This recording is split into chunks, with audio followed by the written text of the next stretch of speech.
My days working, taking care of my little ones can be a lot.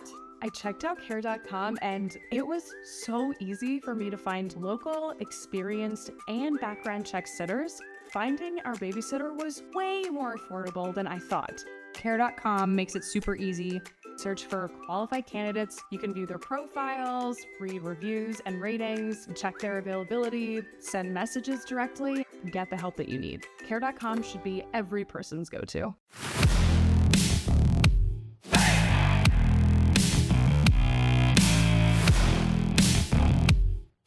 Welcome in here to the 10 of 12 podcast. I am your host, Ryan Gilbert. Today here on the show, we are going to be talking with Scott Chasen from Fog.net. We'll be discussing the upcoming Big 12 tournament. We'll also talk about the Big 12 honors and awards. And later on in the second half, we'll talk about the NCAA tournament and what these teams need to do, where they stand, their strengths, their weaknesses, all that stuff as they prepare for March Madness. Be sure to hit us up on Twitter at 10 of 12 podcast. You can stay up to date with everything going on around the Big 12. I'd appreciate that very much. But without further ado, let's go ahead and bring in Scott Chasen. Scott, how's it going today? I'm good. How are you? I'm doing good, man. I appreciate you taking time with me. Are you going to be in KC for the tournament?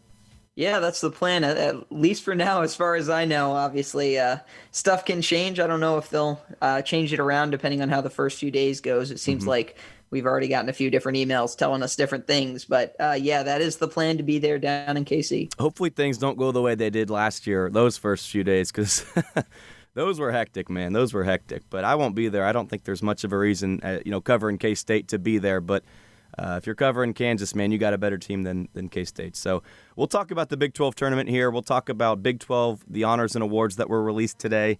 Let's start it off with Player of the Year, Scott. I'm a Jared Butler guy. Are you okay with Cade Cunningham getting that award? Yeah, I mean, I think it could have gone to either or. The thing is this. Who is the best player in the Big 12? The answer to that question is Cade Cunningham. But that doesn't always necessarily mean that player should win the Big 12 Player of the Year award. Obviously, he had great stats.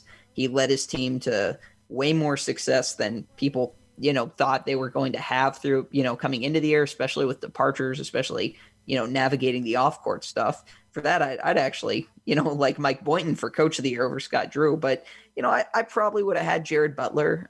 This very much reminds me of the situation that Devontae Graham at Kansas was in against Trae Young in Devontae Graham's senior year, where Trae Young had better stats. Of course he did. He was Trae Young. He set all these records.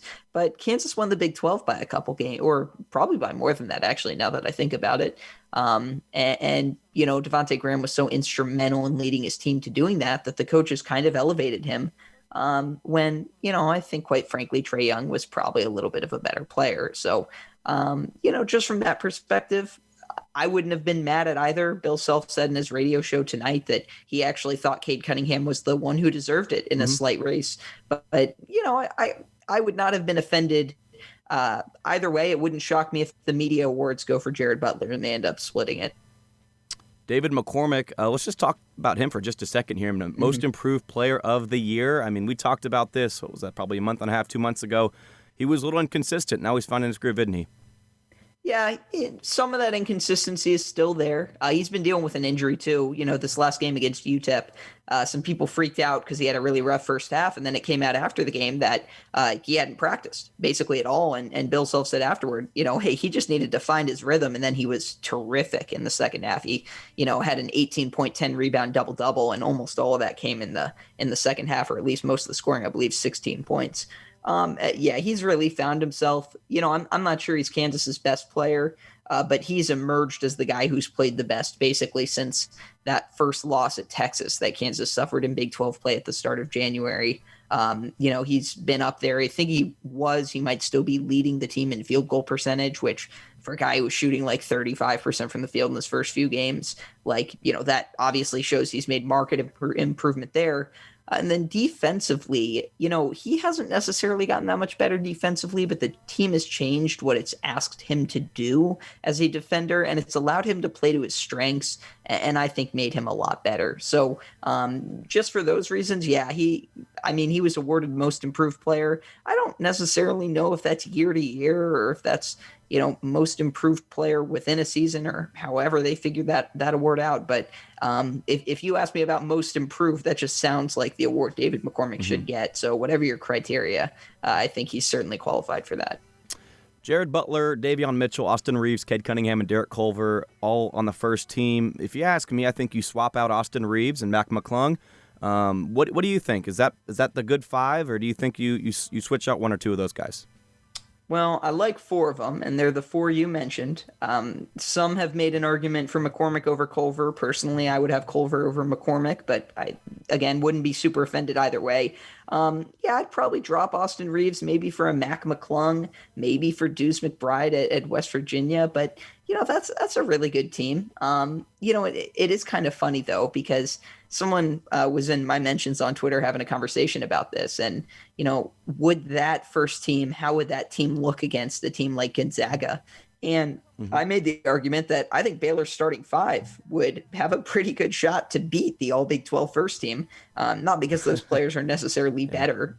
I'm not saying, Teague is better than Cade Cunningham or whatever, but just because of how those pieces fit and gel. And it's funny because if you just put these Big 12 teams up against each other, I mean, think about how wild these games would be. The Big 12 second team has Marcus Garrett, Andrew Jones, Mac McClung, Miles McBride, David McCormick.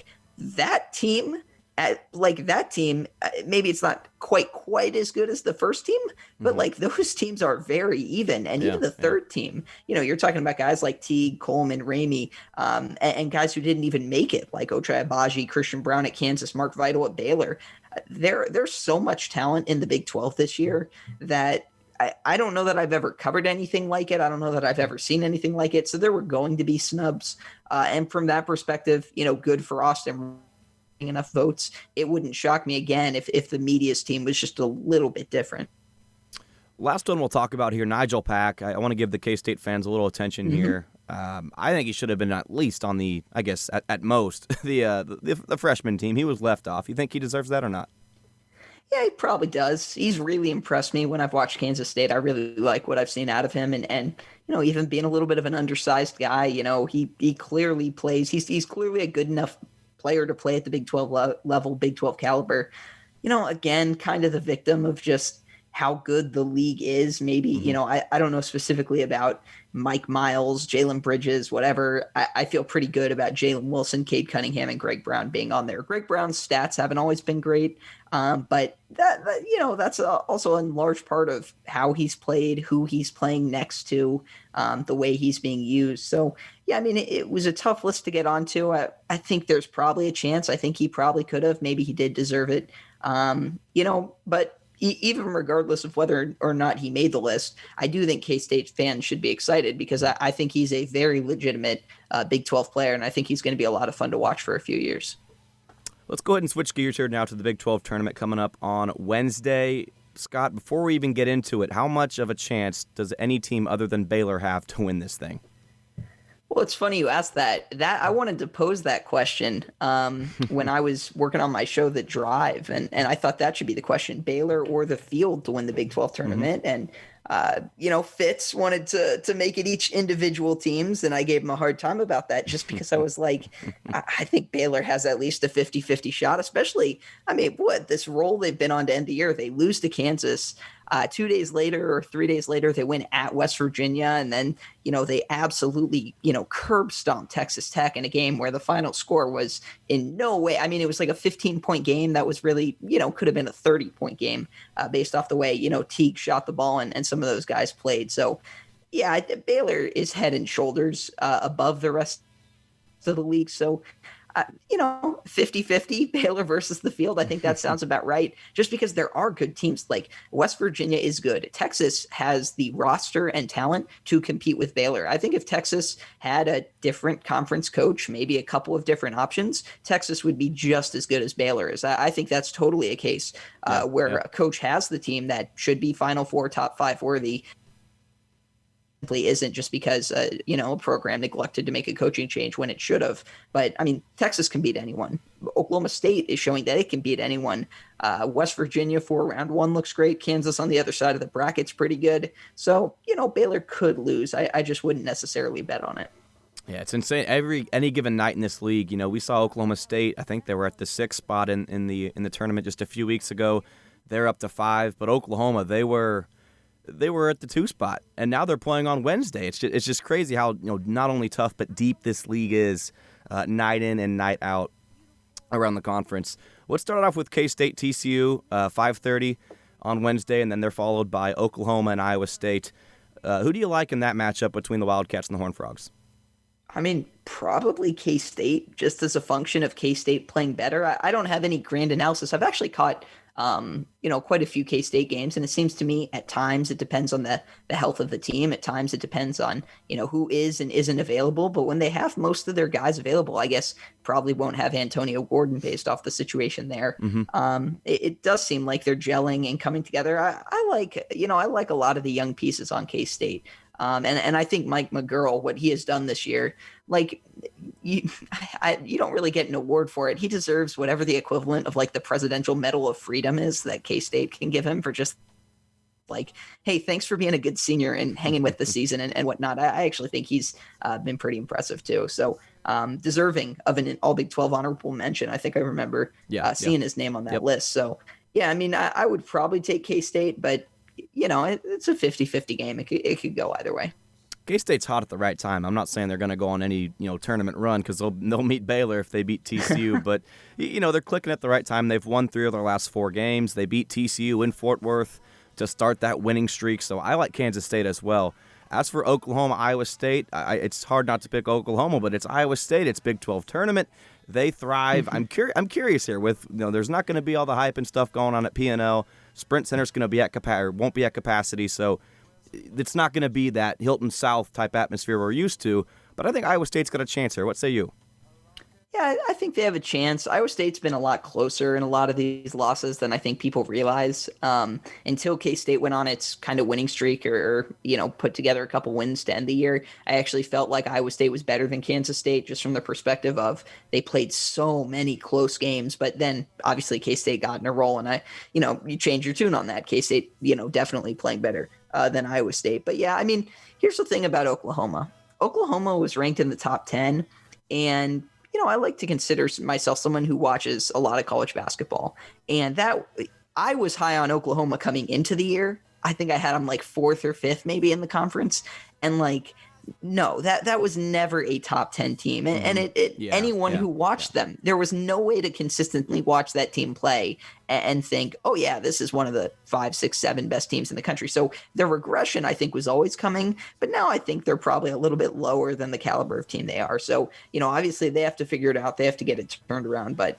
they do have some talent. They do have some pieces. They've also had guys miss time, which I'm sure has thrown off the rhythm, particularly Manic. I know his season hasn't really gone the way he wanted it to, but I would like Oklahoma, but that would definitely fall into the category of, would it shock me if it happened? No. Yeah. I don't even want to spend time on K-State/TCU against Baylor. Let's be real here, but Kansas is going to get that 7-10 game. We're probably going to go Oklahoma there. I mean, we've seen them twice against the Jayhawks this season. How do you think that game would turn out if it happens? Kansas-Oklahoma is interesting. I think Kansas, the one thing that causes Kansas matchup issues is playing with a floor spacing 5. Now, that's been neutralized a little bit because of the different way KU defends ball screens. So the game really shifts to a matchup of guards versus guards. And, you would think a lot of the focus this season for KU has been on David McCormick and Marcus Garrett, right? And how well are they playing and are they up to expectations, whatever. But the fact really remains that KU wins and loses games based off how Christian Brown, Ochai Agbaji, and Jalen Wilson play. And that is especially true in this matchup, and that is especially true defensively. Having the quickness to guard Austin Reeves, Davion Harmon, just to deal with those guards, I think Kansas would be a slight favorite. But the 2 games potentially they would play, Oklahoma and Texas, would be so important for seeding, because right now Kansas is kind of a fringe 3-4 seed, and you lose to Oklahoma, that probably guarantees you're going to be at least a 4, maybe a 5, or backward at least a 5, probably a 4. So, I think I'd give Kansas the edge there, but that would be a lot of pressure on that one game. I guess it will be a lot of pressure when it most likely happens. Texas and Texas Tech will play following that Kansas game. Assuming Kansas can maybe win that game, who do you like between the Longhorns and the Red Raiders? If they switched coaches, Texas would win that game by, 15 points. I just Texas's roster has so much talent. It is obscene. The athleticism, the potential to be better at shooting, although I don't necessarily hold that to Shaka Smart. Obviously, Greg Brown, the returning talent, the veterans. I love Texas's roster. And I truly, truly believe that if you were drafting rosters in the Big 12, Baylor would almost certainly be first, but man, Texas would be right there.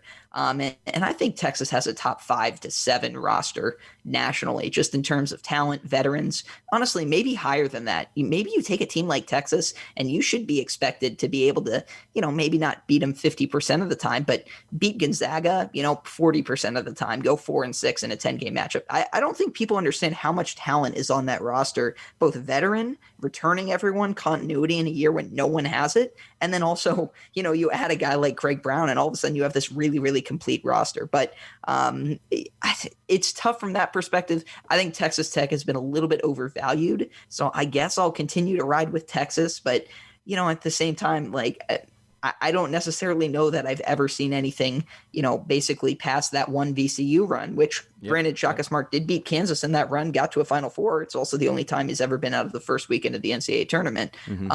That I would trust him in these kinds of settings, but Texas has the talent to be better than Texas Tech, so I would probably go with Texas. You might be onto something there. I kind of like your idea of switching coaches for a game. That'd be pretty fun, wouldn't it be? Yeah, Jamie Dixon coaching K-State. I can see it. Oh, boy. We'll flip to the other half of the bracket here. We forgot to brush over West Virginia, the 4 seed, up against Oklahoma State, the 5 seed. What's your thoughts on this one? I like West Virginia in this one, and if Oklahoma State wins, they should pry the Coach of the Year award out of Scott Drew's hand and give it to Mike Boynton, because the job he's done there has been phenomenal. I mean, they were supposed to be good, okay, but people have put, just imagine that, well, they'll be great. They have Cade Cunningham. I mean, Markelle Fultz at Washington, even to an extent. Ben Simmons at LSU? That's the name I was thinking of. We have Trae Young at Oklahoma. This Oklahoma State team's better than that. We have a long history of seeing these star freshmen come in and either be fringe tournament teams like Trae Young leading the team, or miss the tournament entirely, or just be on a flat-out bad team. And it's not just Cade Cunningham. It's the development of all the other guys. It's the win they got when Cade Cunningham didn't even play. I have to think West Virginia will win, because I just think West Virginia is probably the second or third best team in the Big 12.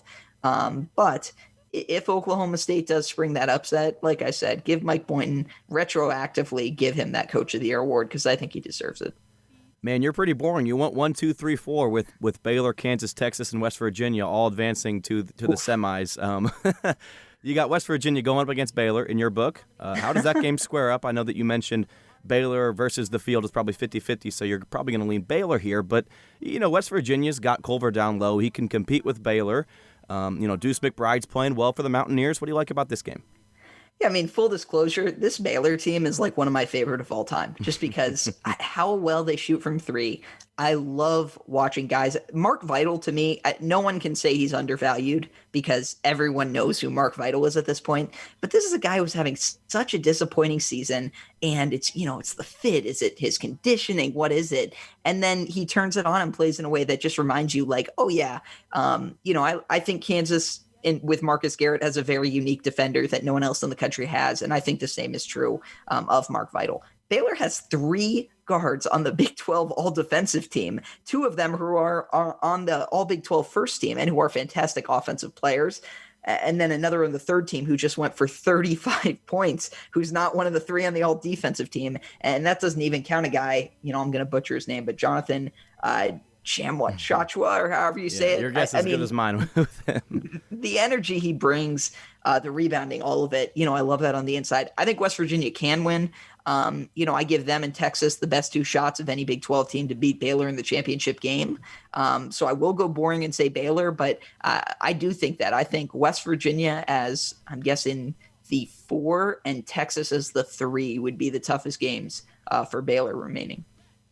Does Kansas get the revenge over Texas? I really don't think so. I know there's the saying, it's hard to beat a team 3 times.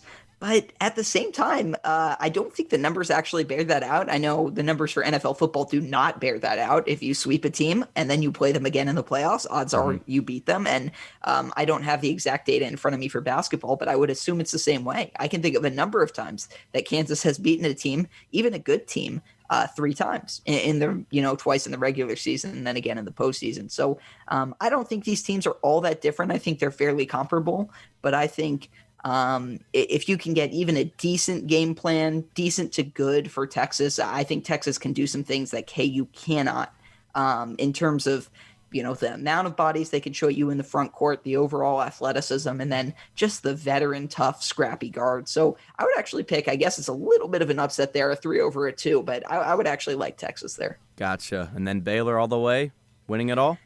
Yeah, I think so.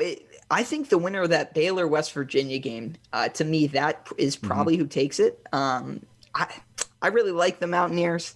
I really like Baylor. I obviously like the talent on Texas's roster, but Baylor, to me, it should be a team that I think this year's Baylor team is better than last year's Baylor team.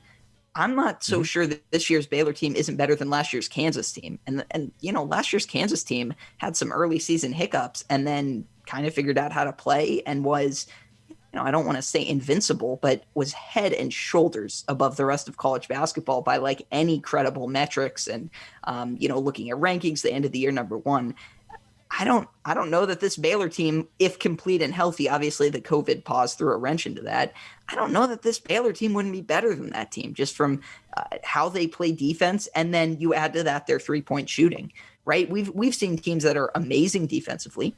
And then we've seen teams that are amazing shooting the ball, but maybe a little bit worse defensively. And I think the prime example of it all coming together was that Virginia team where offensive efficiency was off the charts. And then that defensive efficiency was, absolutely tremendous too. And that's kind of what I see in Baylor, except the difference being they can go so much more fast paced. They can run up and down the floor, pull up in transition, just knock in threes. And then at the same time, kind of guard the heck out of each possession. So I would probably go Baylor in that matchup, but I think one of those 3 teams, it's funny to not pick Kansas here, given that Kansas has obviously had so much success in the Big 12, but Baylor, West Virginia, and Texas to me are the 3 teams I would look at winning the conference tournament. There you have it. You got me super excited for this tournament, man. I'm sad I won't be there. I'm even more sad that we don't have a spring break because this week always lines up with, with the spring break and you've got the week off. You can watch all the games. I'm going to have to try to be on Zoom on one half of my screen and then, streaming those games on the other half. But should be a lot of fun, man. We'll come back here after a quick break on the 10 of 12 podcast. With Blue Link Plus, you can access your Hyundai Tucson Limited remotely. Doors unlocked, temperature set, lost car found. There it is. Get complimentary class-leading Blue Link Plus. Call 562-314-4603 for complete details. Welcome back in here to the 10 of 12 podcast. I am your host, Ryan Gilbert. Scott Chasen with us here from Fog.net. Let's talk some NCAA tournament basketball here. I'm assuming 7 teams, unless something happens between now and, what is that, Selection Sunday on the 13th or 14th, whatever that is. Oklahoma State will be in, so we'll probably have 7 teams from the Big 12. Let's just go down the line here. Before we do that, Scott, let's set a number of teams that make it out of the first weekend. So that's to the Sweet 16. What should we set that over-under at? You think 3.5, 4.5? What's a fair number there to set that at? I mean, I'd probably take the over on both just because, and Fitz looked at me like I was crazy when I said this. I'm not looking at you, but I'm thinking it. Well, I mean, this could be a year where I'm not saying this is going to happen. I'm not saying I expect this to happen. But if 3 or 4 Big 12 teams made the Elite 8, would not be the word shocked would not come to mind. I'd be like, oh, that's interesting. Wow, they really performed well in the tournament. But, Baylor is a team that should guaranteed be in the second weekend. West Virginia is a team that if they don't make the second weekend, they had problems. Kansas is a team that if they get a 3 seed, they'll have to beat a fringe ranked team to make the second weekend.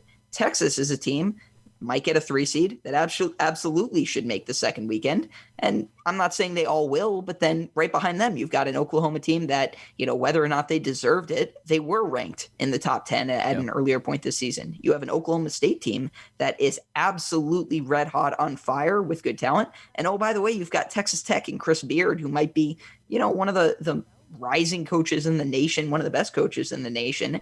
Mac McClung, good talent, tough team, scrappy, and when complete, when they have all their pieces, that's another team that could. So I'm not saying, I think five Big 12 teams will probably end up making it to the second weekend. Now, I'm not saying they will have teams advance much more than that, but I think getting a couple into the Elite Eight would be very validating for the Big 12 this year. And yeah, I mean, Kansas, West Virginia, Baylor, Texas will all probably be favored in their first two games. And so from that, one of those teams probably loses, maybe another one replaces it. But I think 4 or 5 is really that number for the Big 12 to target. If everything goes best case scenario, that's the number. Now, things happen, upsets happen. Oklahoma loses to a 12 seed. That wouldn't shock me. But, I don't think it'd be crazy for 4 or 5 teams to make the second weekend. You talked about Oklahoma, man. I'm skeptical on them just because I never thought they were that good. I think that's a vulnerable team. Oklahoma State, they're playing amazing right now. They've got lightning in a bottle. If they get bounced by West Virginia in the first round, that could be a team that's completely cooled off, and I could see them getting bounced if they're a 4 seed, getting bounced by a 13. I like Kansas. I like Baylor. I like West Virginia. I like Texas Tech. Texas, you mentioned Shaka Smart. He's never made it outside of that first weekend, so we'll see what happens. I'm certainly rooting for those teams to get out towards the second weekend of the tournament. We'll see how that works out. Scott, how much are we betting on this? I'll take any amount on that over. I guess I've got the under. You've got the over 4.5, right?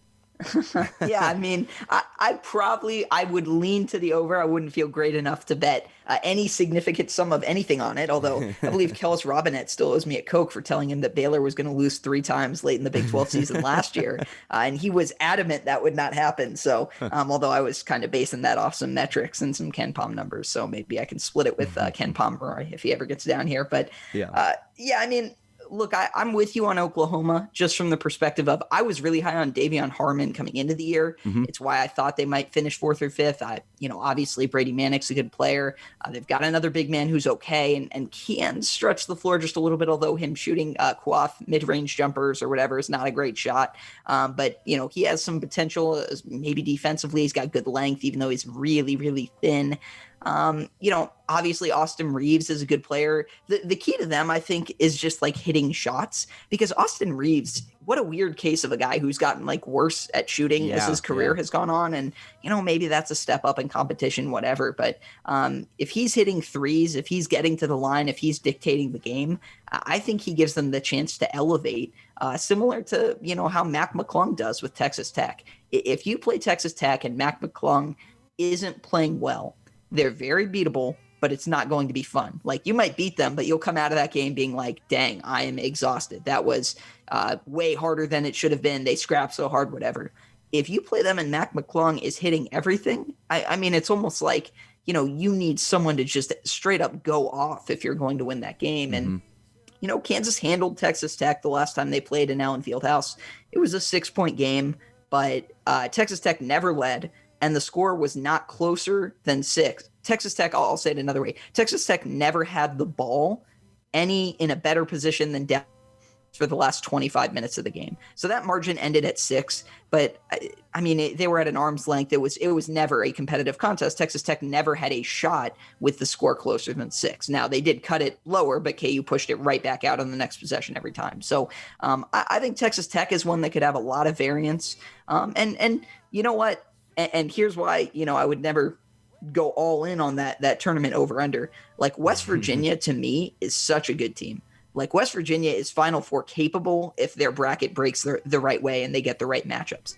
But also, West Virginia could lose in the first weekend if, they run into just the wrong team or their seed. Maybe they're a 3 seed instead of a 2 seed. Now they have to play a 6 seed, and their 6 seed is someone who's, actually pretty good, because it just feels like there are so many good teams this year. So, I think there's a great opportunity for the Big 12 to really validate itself and say, show, hey, look how many good teams are here.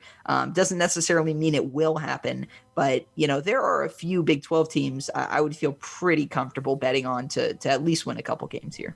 Yeah, I agree. To kind of back up what I was saying earlier, just it happens almost every year where you're super high on the Big 12, and obviously the Big 12 is one of the best, if not the best, in in the nation. You can make an argument for the Big 10 there, but it happens every year, and this is kind of, I'm sure you can relate to this with KU basketball. It happened this year.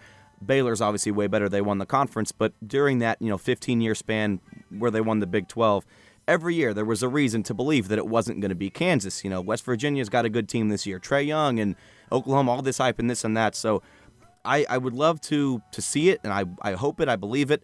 It's just like I feel like it's my girlfriend who I keep going back to, and then she keeps breaking my heart all the time. So betting on the Big 12 it's iffy for me. I mean, even with Baylor, we've seen Scott Drew get beaten by 12 seeds in the first round multiple times, right? So we'll see what happens. But do you think that Baylor, is it pretty much just cruise control until you get to Gonzaga on the other half of the bracket? Because that's something I'm a little concerned with for the Bears. Last season, you saw them against lesser opponents struggle, and they were kind of just saying, let's pack it in. We're going to beat these guys no matter what. And it happened kind of through the dog days of February last season, where they kind of mailed it in some games, and they had some close calls. Do you think that this team, I guess my question here is, how much? I mean, they're way better than whoever they're going to play, but how locked in do they need to be, let's say, once they get towards that 4-5 matchup in the Sweet 16? If they're truly back health-wise and conditioning-wise by the tournament, then I actually think they can afford to play basically like a B game and beat just about anyone except maybe 5 teams in the country, even if that team's playing an A-plus game. I think Baylor is that much better than most of the teams. Not all, 5-6 teams maybe, something that they would actually have to play in that A range to make sure they win that game. But Baylor's margin for error is just so big because even if they don't have it on offense, they have it on defense. Even if the starters don't have it on defense, they can go to other guys. Even if certain guys aren't playing well, they're missing a guy, whatever.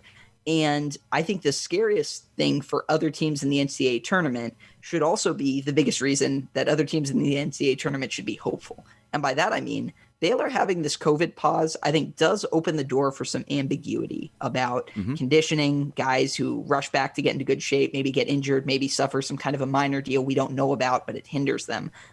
That makes them more beatable. That means the team could jump up and upset them, and we may never even know about those things until they happen or if they happen. Now, the other side of that, why it's scary, is because Baylor had to play a couple close games. And Baylor, before that 5-point win over Iowa State, hadn't played a game, I believe, decided by fewer than 8 points. I think that had only happened twice.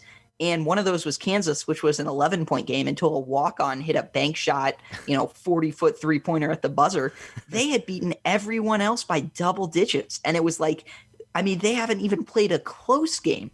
And the fact that they got to play West Virginia, they got to go into overtime in that game, and I think Jared Butler fouled out down the stretch of that game, and they still grinded it out. Obviously, they played didn't end up being a close game against Kansas, but it was close until late. I think that's actually good experience for them to get into that. Obviously, that one didn't go well. Maybe they were still a little rusty. I don't know.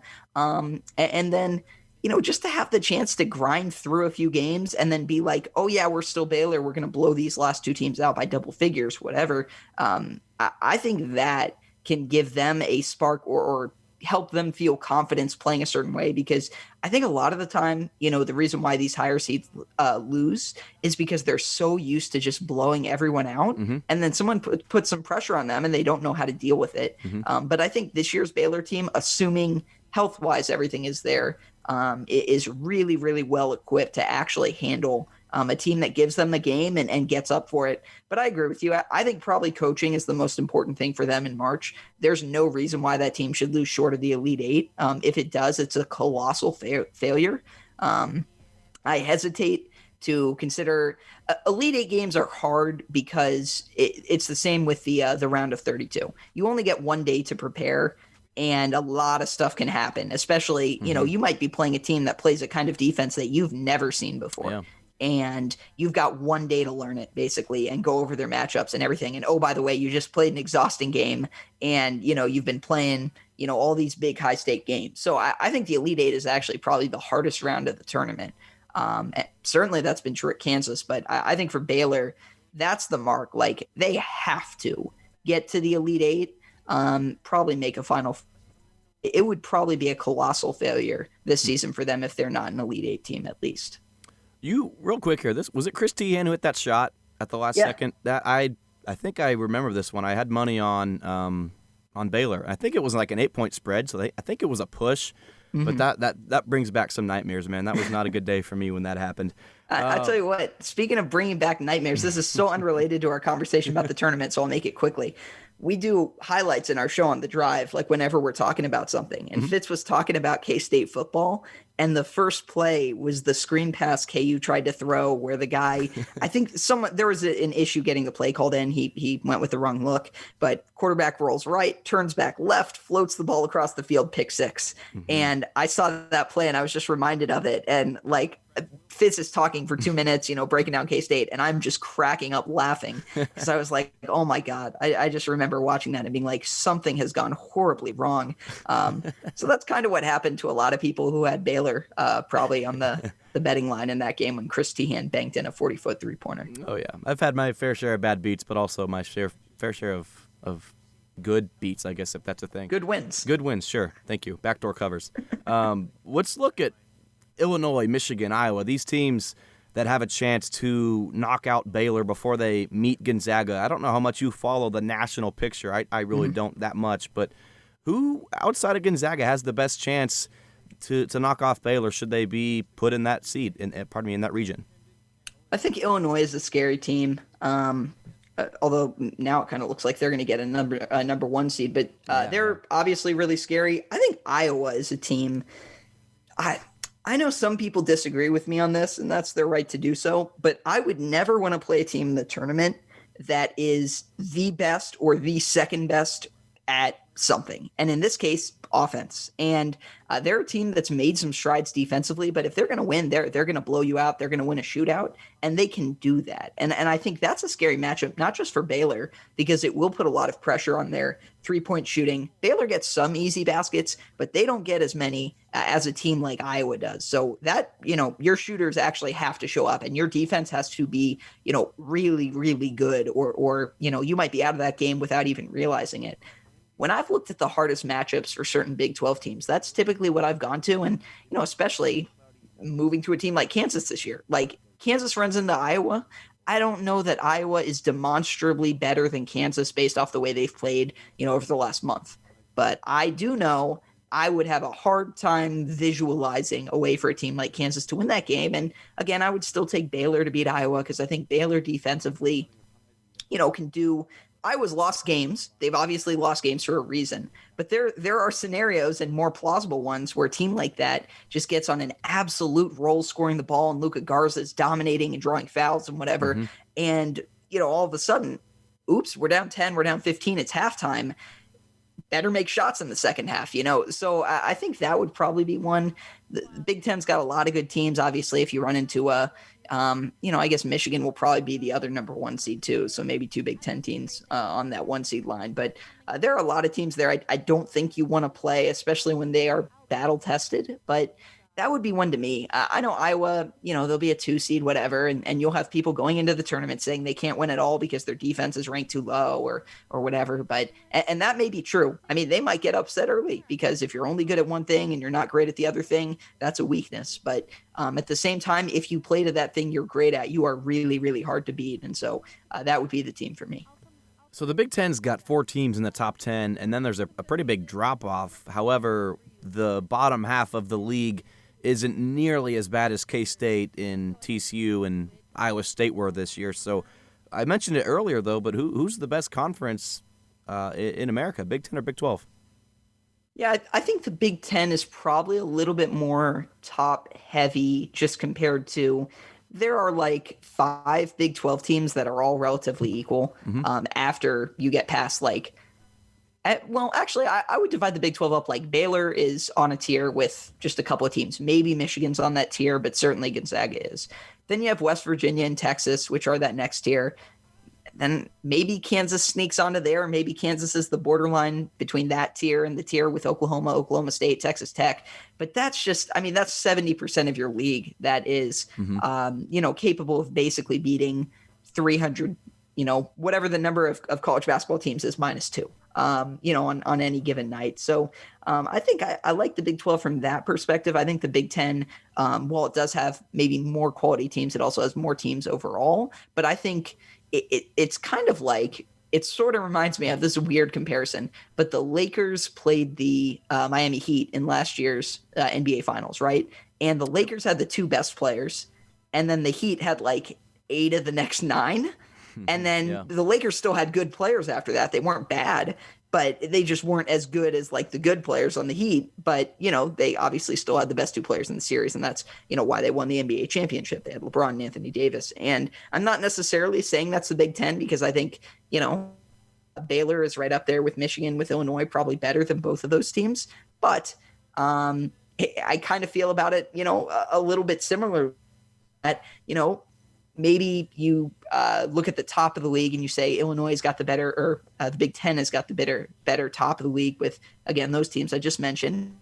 And then, you've got 6 Big 12 teams before you would get to your next Big 10 team. So I like both leagues, but I think, Big 12's depth and maybe the Big 10 at the top. Moving forward next year in the Big 12, who's going to be back up at number 1? I think Baylor's losing a lot. Kansas is a younger team. Do you think that the Jayhawks can start another streak, or is it a team like Texas Tech, West Virginia? Who do you think's going to be up at the top next year? It should be Kansas if they return all the pieces that are expected. They're going after a transfer at point guard because that's going to be the area they'll lose. Really, the only guy they lose is Marcus Garrett. Now, if they go on a run in the postseason and they start losing guys that you wouldn't think they would, like an Ochai Agbaji or Jalen Wilson, that's all, subject to change if they go on some kind of a run. But if you think about it, if this Kansas team only loses Marcus Garrett, and then you have Jalen Wilson as a redshirt sophomore, but I guess technically he'd be a freshman because eligibility doesn't count. Mm-hmm. You'd have Christian Brown in year 3. You'd have Ochai Agbaji in year 4.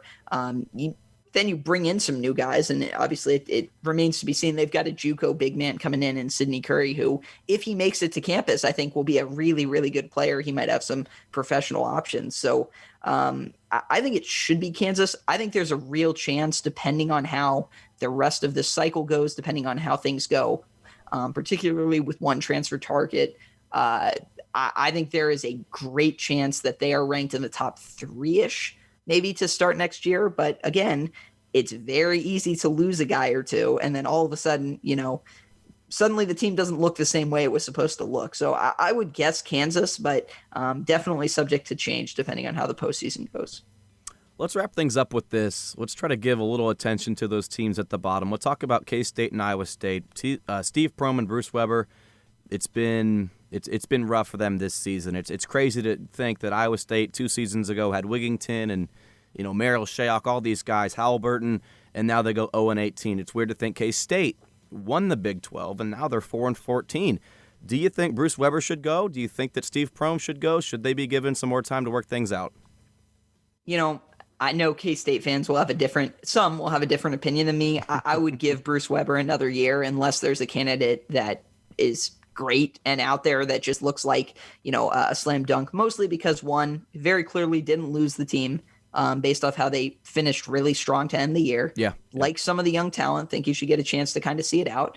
And, even though maybe the last 2 years haven't really been acceptable, there's at least a foundation, a core, something.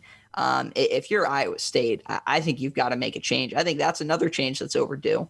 I understand why programs are hesitant to fire coaches. If you fire a coach early, make a bad hire, you're going to be really hesitant to fire that one. And now you've just been set back so far and it can make it so hard. But Iowa State can be a good program. We saw that with Fred Hoiberg, and maybe that was a special circumstance of a guy with a certain fondness for a school. And, maybe you can't get that caliber of guy, but I just think Iowa State can do so much better. And, There was a time where people thought, hey, if Bill Self leaves, Fred Hoiberg could be a name to watch at Kansas. I mean, that was how well he had that program operating and moving. And I'm not saying Iowa State has to be that Iowa State, but they've got a chance now where their football program is really good, where they can attract some talent and say, see, look, you can win here. We're doing it in football. We've done it in basketball. Let's get a real coach and make some noise. So I would give Bruce Weber one more year. I would give Steve Prohm. I'd probably want to move on from him, but that also depends on how much money you have and who's out there, I guess. Mm-hmm. Yeah, I think it's like something like $6 million to let Steve Prohm go. So it's just tough, man. That's very tough. You talked about Bill Self leaving, man. I haven't seen. It's been like a month since I've seen a tweet pop up saying there's rumors about Bill Self going to the NBA. I'm always just like, come on, man. It's BS, right? Yeah, I mean, maybe there was a time where the NBA was, something or other. But what's funny is Bill Self's a great coach. He'd be good anywhere. Mm-hmm. I actually think he'd have a harder time adjusting to the NBA because so much of what he does well is, gets that buy-in, gets guys to play hard, play after play, plays his guys big minutes in big games and hates to lose. And that's not really the NBA game. It is when you get into the playoffs, but so much of it is personality management, which he's okay at.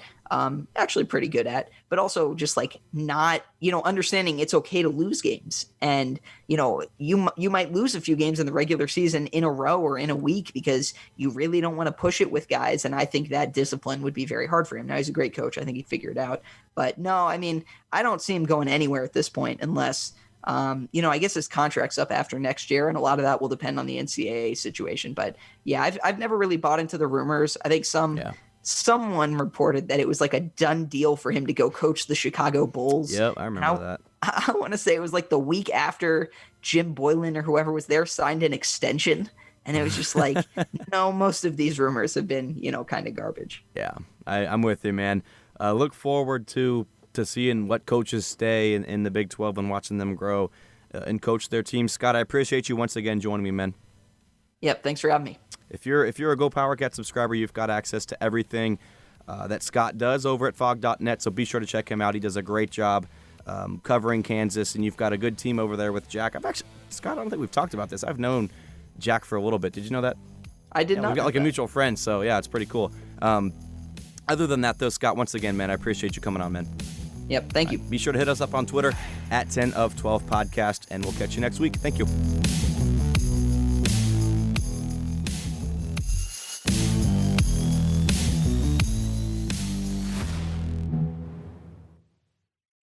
Nickelodeon covers the NFL season and your favorite NFL players in Slime on NFL Slime Time, a weekly highlight show for the whole family that only Nick can get away with.